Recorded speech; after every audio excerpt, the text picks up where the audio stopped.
তাদের শিল্পী, তাদের আলোর ছোঁয়ায়, তাদের ত্রিমাত্রিক কল্পনায়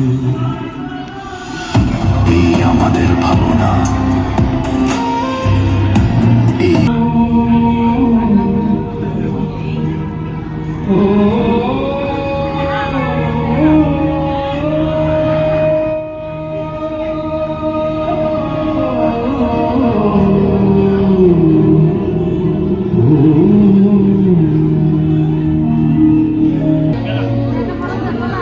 এই তুমি একসাথে গড়ে তোলো মহাবিশ্বের গতি।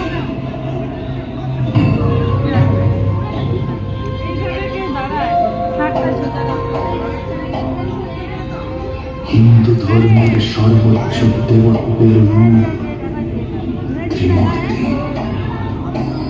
যেখানে সৃষ্টিকর্তা ব্রহ্মা, পালনকর্তা বিষ্ণু আর সংহারক মহেশ্বর।